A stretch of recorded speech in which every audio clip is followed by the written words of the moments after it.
সুপ্রিয় শিক্ষার্থীবৃন্দ, object oriented programming সাবজেক্টের আজকের লেকচার থেকে আমরা অধ্যায় 5 নিয়ে বিস্তারিত আলোচনা করা শুরু করব। আমাদের আজকের লেকচারের মূল আলোচনার বিষয় হচ্ছে সি# প্রোগ্রামিংয়ে ইফ স্টেটমেন্ট। তো আমরা এখানে কথা না বাড়িয়ে সরাসরি আমাদের মূল লেকচারটি শুরু করতেছি।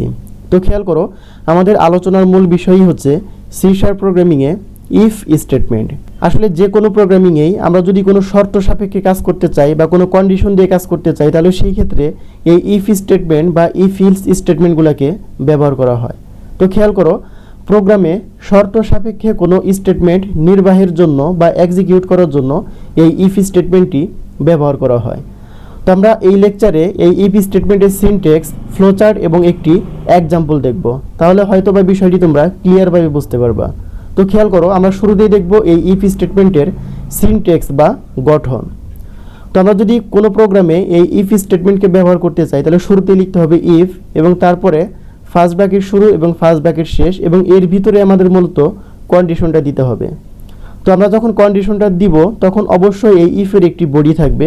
তো ইফের বডি শুরু করার জন্য আমরা একটি সেকেন্ড ব্র্যাকেট দেব, আর এই সেকেন্ড ব্র্যাকেটের ভিতরেই থাকবে আমাদের মূলত এই ইফের মূল বডি, এবং বডির শেষে আমাদের অবশ্যই এই ইফ কন্ডিশনটাকে শেষ করতে হবে। তো জাস্ট এটাই হচ্ছে আমাদের এই ইফের সিনট্যাক্স বা গঠন। তো আমরা যখন প্রোগ্রামিংয়ে এই ইফ স্টেটমেন্টটাকে ব্যবহার করব, ঠিক এভাবে ব্যবহার করব। তো আমরা একটি ফ্লোচার্ট দেখি, খেয়াল করো, এখানে খুবই সিম্পল একটি ফ্লোচার্ট দেওয়া আছে এই ইফ স্টেটমেন্টে। তো দেখো, আমরা এখানে একটি কন্ডিশন দিয়েছি, আর তোমরা অলরেডি জানো যে কন্ডিশন দেওয়ার জন্য আমরা ফ্লোচার্টের কোন প্রতীকটাকে ব্যবহার করে থাকি। যেহেতু তোমরা তৃতীয় সেমিস্টারে প্রোগ্রামিং এসেনশিয়াল সাবজেক্টটা পড়েছো, সেখানে কিন্তু এই ফ্লোচার্টের বিভিন্ন প্রতীক নিয়ে আলোচনা করা হয়েছে। তো খেয়াল করো, আমরা এখানে একটি কন্ডিশন দিয়েছি।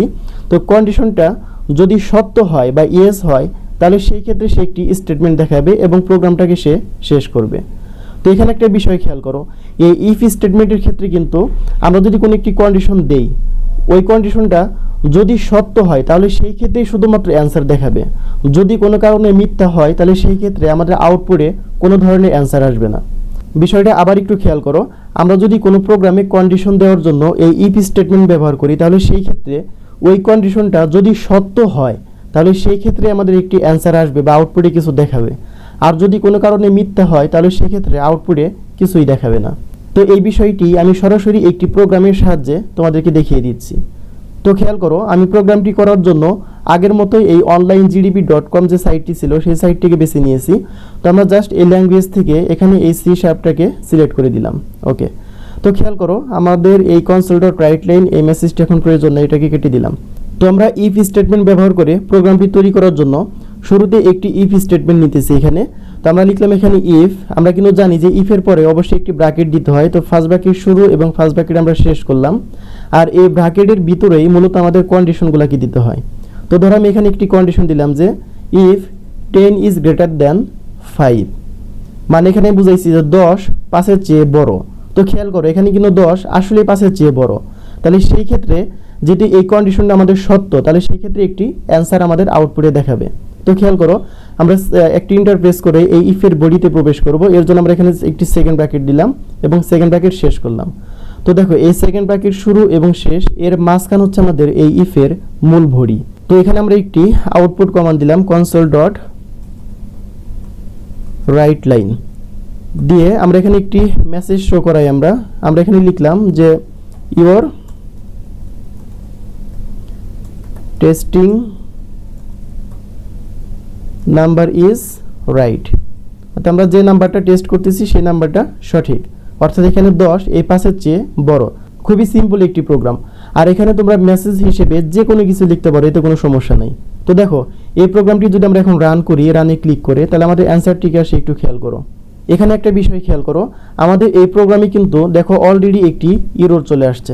কেননা আমরা কিন্তু এই লাস্টে একটি সেমিকোলন বাদ রেখেছি। তো আমরা এখানে একটি সেমিকোলন দিয়ে দিলাম, এবং এখন যদি এই প্রোগ্রামটিকে রান করি, তাহলে একটু খেয়াল করো, আমাদের আউটপুটে চলে আসছে যে your testing number is right, অর্থাৎ আমরা যে সংখ্যাটাকে টেস্ট করতেছি সেই সংখ্যাটা কিন্তু এখানে ঠিক আছে। তো দেখো, এটাকে যদি আমরা এই 10-এর পরিবর্তে এখানে লিখে দেই, সাপোজ আমি 3 লিখলাম, খেয়াল করো, এখানে 10-এর পরিবর্তে আমরা লিখেছি 3। তো এখানে দেখো, 3 কি 5-এর চেয়ে বড়? ইম্পসিবল, 3 কিন্তু কখনোই 5-এর চেয়ে বড় না। তো এই ক্ষেত্রে যদি আমরা প্রোগ্রামটিকে আবার রান করি, খেয়াল করো, তাহলে সেই ক্ষেত্রে আমাদের আউটপুটে কোনো অ্যান্সার দেখাবে না।